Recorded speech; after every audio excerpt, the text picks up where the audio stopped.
सुप्रभात बच्चों। आज लखनवी अंदाज पाठ में आगे बढ़ते हैं। पिछले दिन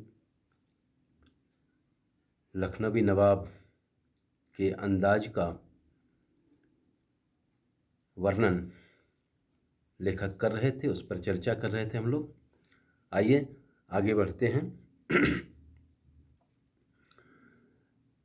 सामान्यतः होता है, यहाँ लेखक कहते हैं कि नवाब साहब ने संगति के लिए उत्साह नहीं दिखाया। जब लेखक आए कंपार्टमेंट में, लेखक आए जब ट्रेन के डब्बे में, और उससे पहले ही नवाब साहब वहाँ मौजूद थे, पालथी मारे बैठे हुए थे।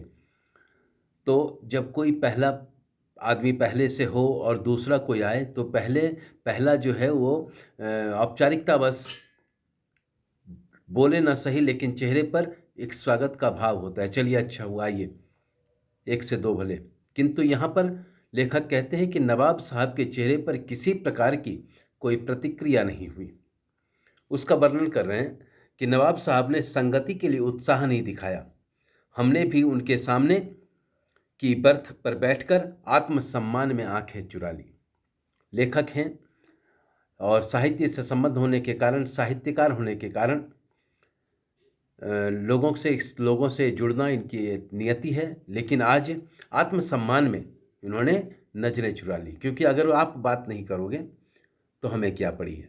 इस भाव से ठाली बैठे कल्पना करते रहने की पुरानी आदत है। ठाली मतलब खाली, कोई काम धंधा नहीं रहने पर चुपचाप बैठे बैठे सोचने की, चिंतन करने की, मनन करने की वैसे भी कलाकारों की आदत होती है। तो लेखक उसी का वर्णन कर रहे हैं यशपाल जी कि कल्पना करते रहने की पुरानी आदत है। नवाब साहब की असुविधा और संकोच के कारण का अनुमान करने लगे तो सोच का एक कारण मिल गया।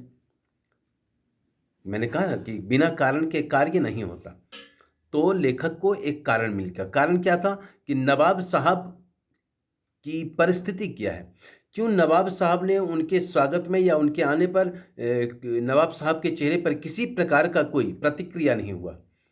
आखिर क्या कारण है? बिना कारण के कोई कुछ होता नहीं है। तो इसलिए लेखक सोच रहे हैं, मन ही मन सोचने लगे, कल्पना करने लगे कि, तो वो कहते हैं संभव है नवाब साहब ने बिल्कुल अकेले यात्रा कर सकने के अनुमान में किफ़ायत के विचार से सेकंड क्लास का टिकट खरीद लिया हो, और अब गवारा न हो कि शहर का कोई सफेद पोश उन्हें मंझले दर्जे में सफर करता देखे। पहला तर्क अपने मन में देते हैं लेखक कि नवाब साहब ने मंझले दर्जे के कंपार्टमेंट में, मंझले दर्जे के कोच में सफर करने का निश्चय किया हो, और वे न चाहते हो कि कोई सफेद पोश यानी कोई सज्जन व्यक्ति उन्हें इस तरह सफर करते देखे। उनकी प्रतिष्ठा पर आंच आएगी, लोग क्या कहेंगे। सफेद पोश सज्जन व्यक्ति उन्हें मंझले दर्जे में सफेद, नवाब हैं, नवाब यानी रईसी उनके खून में होना चाहिए। तो यहाँ ये सोच रहे हैं लेखक कि शायद इस वजह से वो उत्साह नहीं दिखा रहे हों मिलने का, बात करने का, क्योंकि उनका कोई राज ना खुल जाए वगैरह, ऐसा ही कुछ। तो दूसरी क्या कहते हैं कि अकेले सफर का वक्त काटने के लिए ही शायद खीरे खरीदे होंगे। उन्होंने देखा था लेखक ने कि जो नवाब साहब हैं उन्होंने वक्त काटने के लिए, आप उनके सामने खीरा, सुंदर खीरा कटा हुआ रखा हुआ था। तो तौलिए पर बिल्कुल साफ सफाई से दो खीरे रखे हुए थे। तो उसका उल्लेख करते हैं लेखक कि शायद अकेले सफर का वक्त काटने के लिए खीरे खरीदे होंगे और देख होंगे, और अब सफ़ेद पोश के सामने खीरा कैसे खाएं। हम कनखियों से नवाब साहब की ओर देख रहे थे। चोर, कनखी मतलब चोर नज़र से। नवाब साहब को ये आभास न हो कि हमें लेखक देख रहे हैं, लेकिन लेखक की नज़र उन पर थी। ठीक है। नवाब साहब कुछ देर गाड़ी की खिड़की से बाहर देखकर स्थिति पर गौर करते रहे। अब अचानक रंग बदला नवाब साहब ने। अभी तक किसी तरह की कोई प्रतिक्रिया नहीं थी। अचानक वो लेखक से बात करने के लिए, लेखक से परिचय वगैरह करने के लिए उन्होंने रूप बदला और वो वर्णन कर रहे हैं। ओह! नवाब साहब ने सहसा हमें संबोधन किया। आदाब अर्ज, जनाब खीरे का शौक फरमाएंगे? नवाब साहब कहते हैं, सबसे पहले उन्होंने आदाब अर्ज किया। ओह पहले किया कि ओह गलती हो गई, आप आए, हमें किसी तरह की हमने प्रतिक्रिया नहीं दी, तो इसलिए वो ओह करके अपनी गलती को मन ही मन स्वीकार कर रहे हैं, ये दिखा रहे हैं वो। और उसके बाद लेखक को सलाम बंदगी किया, क्योंकि मिलने पर सबसे पहले जो फॉर्मेलिटीज़ होती हैं, जो औपचारिकताएं होती हैं, उस औपचारिकता को वो नवाब साहब पूरा करते हैं और पूछते हैं, जनाब श्रीमान क्या खीरा खाना पसंद करेंगे? खीरे का शौक फरमाएंगे?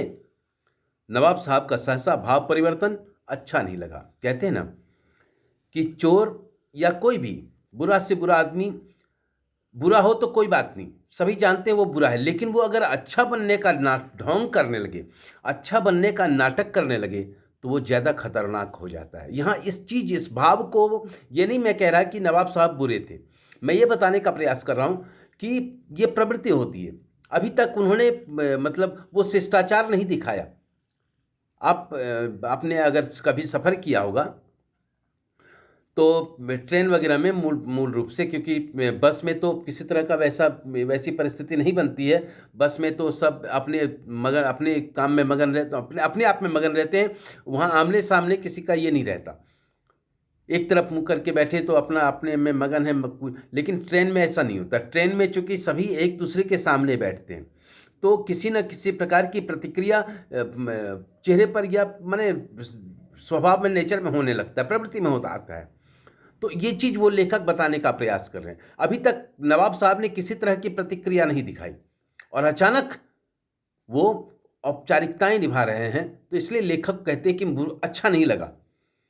भाप लिया, आप शराफत का गुमान बनाए रखने के लिए हमें भी मामूली लोगों की हरकत में लथेड़ लेना चाहते हैं। मतलब वो लेखक कह रहे हैं कि वो नवाब साहब जो हैं, वो अपनी नवाबी का रुआब एक सामान्य अदना सा आदमी समझकर उस पर रुआब बनाना चाहते हैं। लेकिन इन्होंने भी जवाब दिया, शुक्रिया, किबला शौक फरमाएं, धन्यवाद, आप ही उसका सेवन करें। हाँ, किबला शौक मतलब आप ही उसका उपयोग करें। नवाब साहब ने फिर एक पल खिड़की से बाहर देखकर गौर किया और दृढ़ निश्चय से खीरों के नीचे रखा तौलिया झाड़कर सामने बिछा लिया। सीट के नीचे से लोटा उठाकर दोनों खीरों को खिड़की से बाहर धोया और तौलिए से पोंछ लिया। जेब से चाकू निकाला, दोनों खीरों के सिर काटे और उन्हें गोद कर झाग निकाला। आपने देखा होगा खीरा काटने की एक प्रक्रिया होती है। रहीम कवि ने एक जगह लिखा है, उनका एक दोहा है, खीरा सरते काटिए मलियत नमक लगाए, रहीमन कड़वे मुख को चाहियत यही सजाए। उसमें देखा होगा आपने, कभी खीरा काटते हुए या खीरा काटा है या घर में किसी को खीरा काटते देखा होगा, तो खीरा ऐसे दूसरे फलों की तरह, दूसरे सब्जियों की तरह, दूसरे खाद्य पदार्थों की तरह नहीं काटा जाता।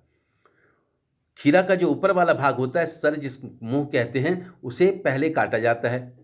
उसके बाद उसमें चाकू से गोद दिया जाता है ताकि उस पर नमक आदि रखकर फिर उसे रगड़ा जाता है, ताकि उसका जो तीतापन हो वो तीतापन निकल आए। इसलिए रहीम कवि कहते हैं, उन्होंने बड़ा सुंदर दोहे में कहा है कि खीरा सरते काटिए मलियत नमक लगाए, रहीमन कड़वे मुख को। वो रहीम कवि कहते हैं कड़वे मुख वाला। खीरा क्या है? खीरे का मुख कड़वा होता है, खीरे के मुंह के पास तीता होता है।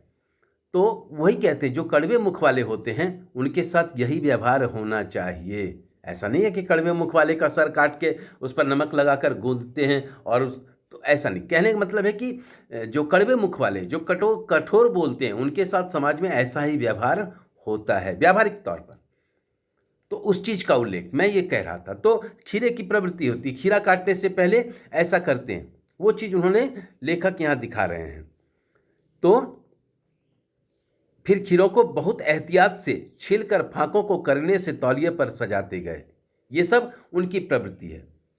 लेखक कहते हैं कि लखनऊ स्टेशन पर खीरा बेचने वाले खीरे के इस्तेमाल का तरीका जानते हैं। ग्राहक के लिए जीरा मिला नमक और पिसी हुई लाल मिर्च की पुड़िया भी हाजिर कर देते हैं। मतलब जब हम खीरा खाते हैं, खीरा एक मतलब एक सामान्य सी वस्तु है। लेखक कहते हैं कि ये सामान्य लोगों के खाने योग्य है। बड़े लोग जो उच्च वर्ग के लोग होते हैं, हाई प्रोफाइल वाले लोग होते हैं, वो इसे पसंद नहीं करते। ये सामान्य चीज़ है, सामान्य आदमी खाता है, बड़ा आदमी कैसे खाएगा भाई? आपने देखा होगा ना, छोटे बड़ों की जो मान्यता है समाज में, जो बड़े लोग होते हैं, हाई प्रोफाइल, जिसको बड़े लोग से तात्पर्य है कि लंबाई चौड़ाई में बड़ा नहीं, हाई प्रोफाइल वाले लोग, उन लोगों का क्या है कि वो गाड़ी से उतरते हैं और आपने देखा होगा कभी, मैं व्यावहारिक दृष्टांत दे रहा हूँ कि बड़े बड़े शहरों में आप देखेंगे कि बड़े बड़े लोग जो है वो सब्जियाँ आदि भी खरीदते हैं तो बड़े बड़े दुकानों से खरीदते हैं। सामने सड़क पर या दुकान लगाकर बैठे जो किसान लोग हैं या जो ताजी ताजी हरी हरी सब्जियां लेकर बैठते हैं, उन लोगों से बड़े बड़े लोग सब्जियां नहीं खरीदते। क्यों? उन्हें लगता है कि हाइजेनिक नहीं है, पवित्र नहीं है, शुद्ध नहीं है, मेडिकेटेड नहीं है। वो खरीदते कहाँ से हैं? रिलायंस फ्रेश जैसे मार्ट से। क्यों? वही चीज है। देखिए, बड़ी विचित्रता है। वो भी किसान से ही खरीदता है और उसके ऊपर अपना लेबल लगाकर वो बेचता है। बड़े बड़े लोग गाड़ी से उतरते हैं और उस मार्ट में घुसकर वहां से खरीद कर लेते हैं। उन गरीबों से, छोटे लोगों से नहीं लेते। क्यों?